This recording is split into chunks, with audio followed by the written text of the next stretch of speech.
उसके एक इशारे पर कोलोसियम के फ्लोर में से भेड़िए, चीते, हाथी, यहाँ तक के शेर जैसे खौफनाक जानवर मैदान में आ जाते थे।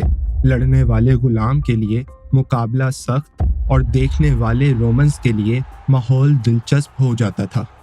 और सिर्फ यही नहीं, इसी कोलोसियम के अंदर गुलामों की टीम्स बनाकर नेवल बैटल्स को भी कराया जाता था। सुबह सवेरे 1 से 2 घंटों के अंदर कोलोसियम को 8 लाख गैलन पानी, यानी आज के 2 ओलंपिक स्विमिंग पूल जितने पानी से भर दिया जाता था। और लड़ाई खत्म होते ही आधे घंटे के अंदर कोलोसियम में से पानी निकाल भी दिया जाता था।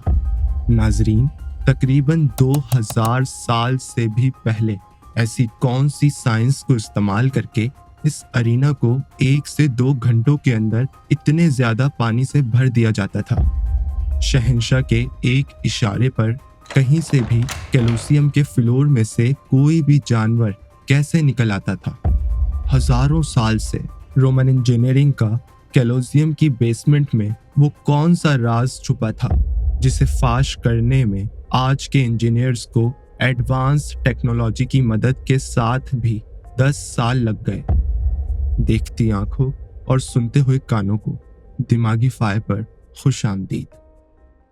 कोलोसियम, जिसे रोम का अजीम एम्फीथिएटर कहा जाता है, रोमन एम्पायर वेस्पेसियन के हुक्म पर 70 से 80 एडी के दरमियान तामीर होना शुरू हुआ और तकरीबन 8 साल में मुकम्मल हुआ। Roman government bread and circus की स्ट्रेटजी पर यकीन रखती थी, जिसका मकसद ये था कि अवाम को 2 चीज़ें मुसलसल देते रहो, खाना और एंटरटेनमेंट। इस तरह लोग मसरूफ रहेंगे, पॉवर्टी, इनजस्टिस और ऐसे दिगर मसलों पर तवज्जो नहीं देंगे। कोलोसियम को बनाने की दूसरी वजह दुनिया भर में रोम की ताकत को दिखाना था। सिर्फ लड़ने वाले गुलामों और प्रोफेशनल फाइटर्स, ग्लेडिएटर्स को ही नहीं, बल्कि दुनिया के कोने कोने से मुख्तलिफ तरह के लोगों के अनदेखे खौफनाक जंगली जानवरों को भी लाया जाता था। और खेलों के एक ही सीजन में 11,000 से भी ज्यादा जानवरों को मार दिया जाता था, जिसकी वजह से north African elephants, Barbary Lions जैसे जानवरों की नस्लें दुनिया से खत्म होने की सूरत पर आ गईं। सिर्फ 3 महीनों में 5,000 से ज्यादा अफराद इन खूनी खेलों का हिस्सा बनकर अपनी जान गंवा देते थे। कोलोसियम के स्टेज पर होने वाले हैरत अंगेज, तकरीबन जादुई दिखने वाले खेलों के पीछे बहुत से सीक्रेट्स थे, और ये सीक्रेट्स इस अरीना के बैक स्टेज हाइपोजियम में छुपे हुए थे। 2 स्टोरी फ्लोर पर मुश्तमिल कोलोसियम की बेसमेंट हाइपोजियम ही वो जगह थी जहां से फ्लोर पर होने वाले जानवरों की हैरान कर देने वाली एंट्री को कंट्रोल किया जाता था। दरअसल इस अरीना का ओरिजिनल फ्लोर लकड़ी से बना हुआ था, जिस पर रेत डाली जाती थी ताकि खून जज्ब हो सके। लेकिन वक्त के साथ साथ लकड़ी को दीमक ने खा लिया और आज सिर्फ दीवारों पर लकड़ी के निशानात बाकी हैं। इन्हीं निशानात की मदद से इंजीनियर्स और आर्किटेक्ट्स को पता चला कि इस हाइपोजियम में 28 एंशिएंट लिफ्ट्स और अरीना के वुडन फ्लोर में कई खुफिया दरवाजे, ट्रैपडोर्स मौजूद थे। ये एंशिएंट लिफ्ट लकड़ी का बना एक ऐसा स्ट्रक्चर होती थी जिसमें चरखियों की मदद से जानवर के पिंजरे को फ्लोर की तरफ लिफ्ट किया जाता था और एक हाइट पर पहुंचने के बाद ट्रैपडोर को खोल दिया जाता था ताकि जानवर अरीना के फ्लोर पर चले जाए। एंशिएंट रोमन इंजीनियरिंग की काबिलियत का ये एक छोटा सा नमूना है। हाइपोजियम के बनने से पहले इसी अरीना में नेवल बैटल्स भी कराई जाती थी।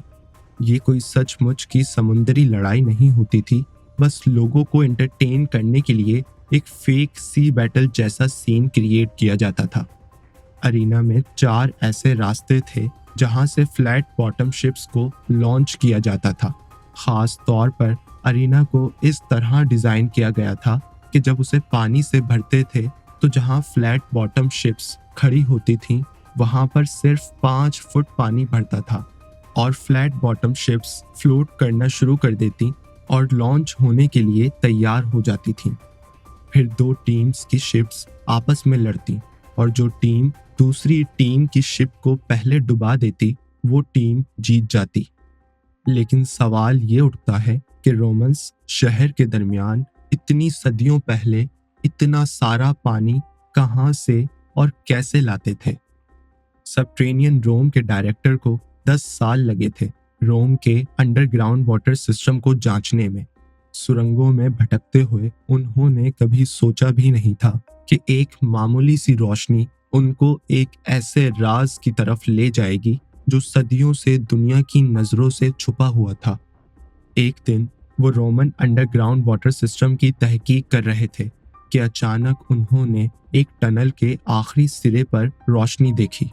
पास जाकर देखा तो पता चला कि ये रोशनी कैलोसियम से आ रही थी। कैलोसियम के नीचे पानी लाने के लिए 40 वाटर चैनल्स बनाए गए थे और साथ ही 4 ड्रेन्स भी, जिनके जरिए पानी वापस रोम के सबसे बड़े सेवरेज सिस्टम क्लोएका मैक्सिमा में भेज दिया जाता था। रोमन्स पानी की डायरेक्शन चेंज करने में माहिर थे। दूर दराज के दरियाओं और माउंटेन स्ट्रीम्स से पानी लाने के लिए एक्वीडक्ट नामी स्ट्रक्चर इस्तेमाल करते थे। आसान अल्फाजों में समझें तो ढलान का खास ख्याल रखते हुए पहाड़ से लेकर शहर तक वाटर पाइपलाइंस डाली जाती थी। अगर पहाड़ रास्ते में आ जाते तो उसमें टनल्स बनाई जाती। कहीं गहरी खाई होती तो यू शेप आर्चेस बनाई जाती ताकि कम पत्थरों में मजबूत पुल तैयार हो सके। शहर के अंदर पहुंचने पर जमीन के नीचे चैनल्स बनाए जाते। इन टनल्स, आर्चेस, चैनल्स और पाइप्स के मेगा सिस्टम को एक्वीडक्ट कहा जाता है और रोमन्स ने इन्हीं की मदद से मीलों दूर से पानी रोम तक पहुंचाया। आज भी रोम में 11 एक्वीडक्ट सिस्टम मौजूद हैं जो मुख्तलिफ माउंटेन स्ट्रीम्स से पानी लाते हैं। एंशियंट रोमन इंजीनियरिंग हमें इंसानी पोटेंशियल की ताकत दिखाती है जो ज़रूरत पड़ने पर दरिया का रुख भी मोड़ दे और आउट ऑफ द बॉक्स सोचने की मिसाल देती है। नाजरीन, आपसे फिर मुलाकात होगी एक नई वीडियो में शानदार टॉपिक के साथ।